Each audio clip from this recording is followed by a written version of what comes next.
Hey, what's going on everybody? Today's video we're going to be doing a kind of a large scale battle and how to survive when you're pretty outnumbered.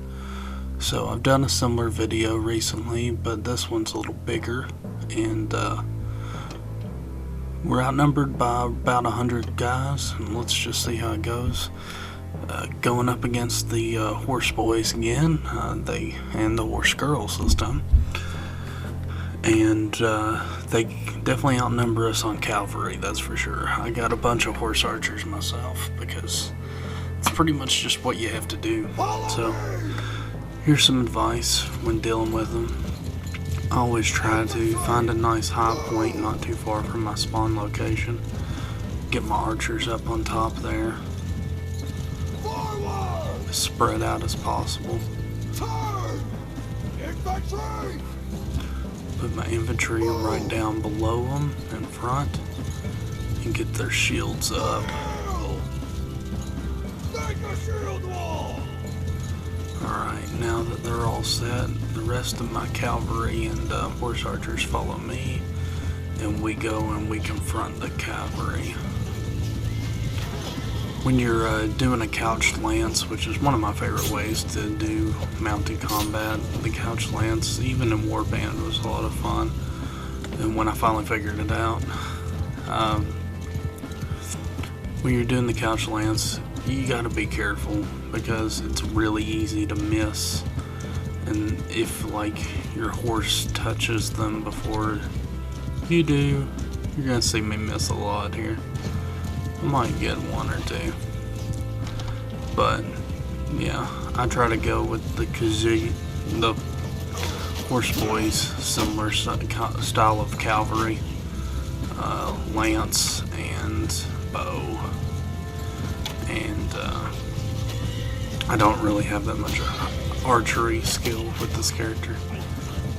That's why my reticle's so large. When you get them clustered, you have the odds of hitting somebody, so it's not that big a deal. I just like to leave my guys in the back there, and then just try to like leave it out as a cavalry battle. I don't like using charge because if you use charge with your cavalry, they can wind up like charging right into big infantry, and if they get blocked in, they're basically dead because when cavalry is not moving, they're dying. That's all there is to it. The strength in cavalry units is to keep moving. That's why I normally have all mine follow me until I can break the infantry. So as you can see, they're all following me around. Our horse archers will try to do some damage from afar. What you want to do is the AI does something very similar. Once you get your guys in position to where your archers can fire and your infantry guards your archers. This is new. It seems like I'm dismounting people. I don't remember that really being a thing. Like, you could kill them off horseback because of momentum, but it's showing that I'm not killing people, but they're falling off their horse, which is interesting. That makes cavalry combat a little bit easier. But, yeah, I normally get my archers and infantry in a position to where they can defend themselves, and then ride around with my cavalry, and you'll see the AI doing something very similar. And the AI normally gets impatient and eventually charges forward with their infantry like they're doing now, which really exposes them a bit. You can break through the lines a little bit. I'm going to try to slow them down a little bit. Let my infantry charge into them. Keep their shields up, whittle down their ranks a little. But we gotta keep moving because if we get caught in a cluster of them, I'll lose some cavalry, and I don't want to lose any troops. You can see in the corner, we're doing pretty good. We're definitely leading. So this is a massive battle, and We're getting a lot of kills, so that's good. When you're outnumbered by 100 troops, every kill matters. You gotta make sure that you're killing 3 troops for every one you lose.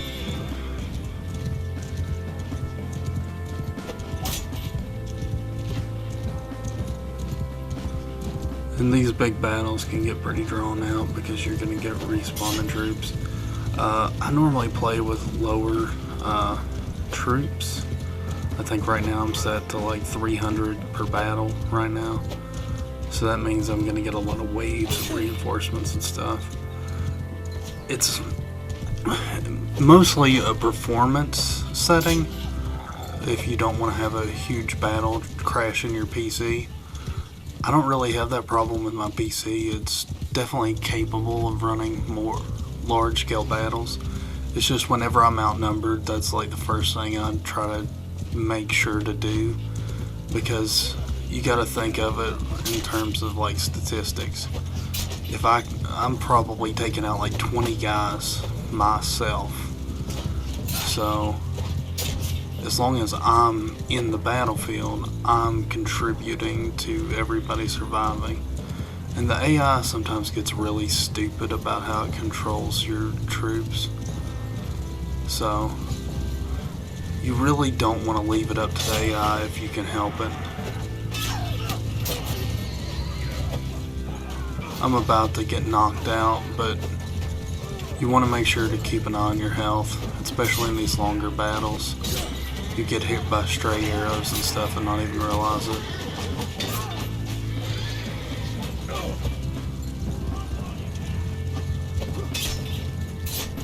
And there I go. Alright, so we'll let the AI do its best. As you can see at the top there, we've taken out 200 troops. We got 200 kills, and they only had like 5 when I got knocked out. So that's good. We're definitely winning. So that's a plus. Okay, it's getting a little more. Yeah, there's a lot of red. I need to call it. I don't want to lose my entire army. We still won. Now we've flipped it. Now we're 100 troops ahead of them, so that's good. But I'm worried if I let the AI, so we'll just kind of herd them around a little bit.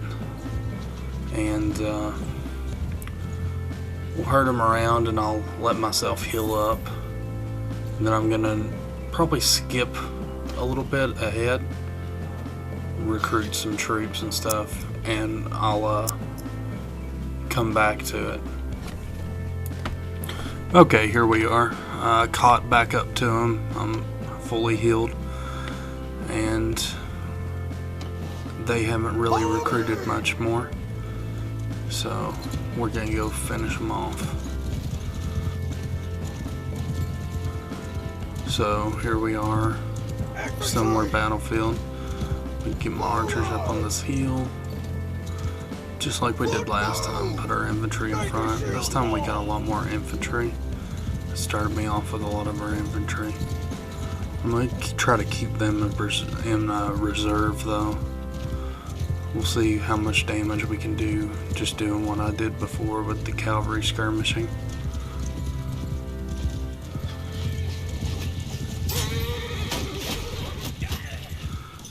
With death now being a bigger factor, even if you don't want it to be in your campaign, because I've always left death off, but there's a dismount.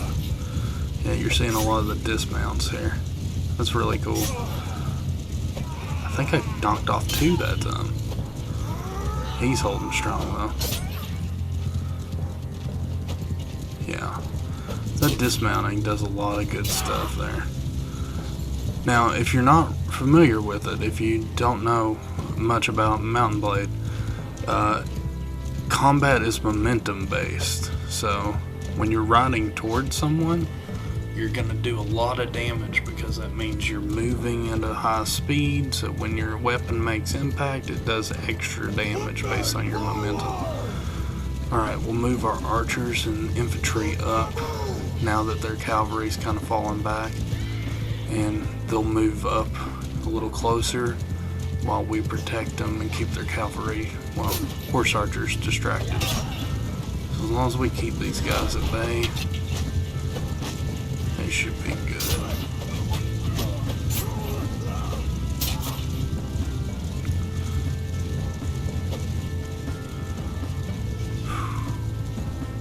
I've been getting really into Lord of the Rings lately, listening to audiobooks of the Silmarillion. I read it once, a few chapters at least, when I was in school. It's a meaty book, you know. Same with like the Lord of the Rings franchise. There's a lot of imagery and stuff, like it's very much like a book written for a literature major, not for a middle schooler. But I did remember loving The Hobbit. I did get through The Hobbit. I heard recently that Tolkien apparently intended The Hobbit to be ages 5 to 9. Poor Tolkien, not understanding that in 50 years, no 5-year-old reads books. Definitely not The Hobbit. I was around 5 years old when I read the first Harry Potter book, but The Hobbit's a lot wordier. So as you can see, we keep pushing up a little bit.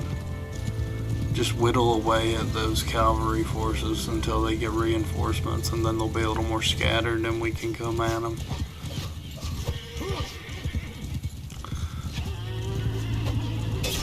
He was trying to get on that horse. The AI's gotten a lot smarter, especially since Warband.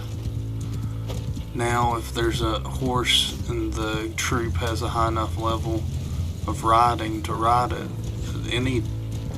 the enemy troops will just hop on that horse because they know it gives them an advantage. Oh, look at this line of archers. Nope, they curved. That's the problem with them following you. They don't follow your path. They are moving directly to you. So that's something I actually have been toying around with in Unreal Engine a little bit, is the AI command scheme of follow. When you set something to follow you or move to you, you're actually, it moves directly to you. It's hard to make it follow along a path that you set. So, if you've ever had trouble in like games like Skyrim, where companions are always in your way or something, that's because they're literally, the AI is only programmed to basically walk to where you are. It's about as simple as it gets. So as you can see, we've already wiped out about half of their forces. We definitely got an advantage. I'd say, oh, that was one of their lords. Good. I can't believe one lasted this long. But as you can see, I've got their infantry moving up. I need to pull them back if they're going to get surrounded and flanked. Keep them closer to the archers too, that way they can cover the rear. But yeah, been getting really big in Lord of the Rings. It's easier to listen to audiobooks. I have like an hour and a half drive to work, so I listen to it on the way to work and back. Didn't realize how much of an environmentalist Tolkien was. He really cared about nature and stuff. Really hated technology. He probably would have hated the world today. Almost everything about it. He probably would have hated the movies. But then again, don't most authors? Except maybe Rowling. because she helped make the movies. Normally, the more involved an author is in the movies, the worse it is. Like, how could she have signed off on Goblet of Fire? That was absolutely garbage. Cavalry! Everyone attack! And then, like, the author of the Aragon books, he was a part of the production. And, like, the freaking Aragon movie was awful. Like, the way they made the movie, they couldn't even make a sequel because they, like, killed off Murtagh, I think. I can't really remember. I tried to tune it out. I try to tune out every time they make a terrible movie of something I care about. I still haven't seen The Last Airbender live action. I just heard how bad it was. So there we go. We took him out. Slow, drawn out process, but we did it. For more Mountain Blade videos, stay tuned.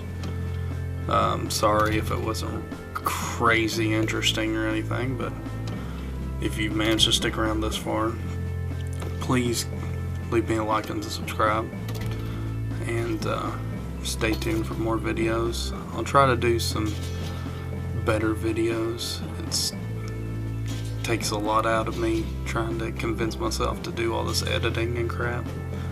So thanks for watching, and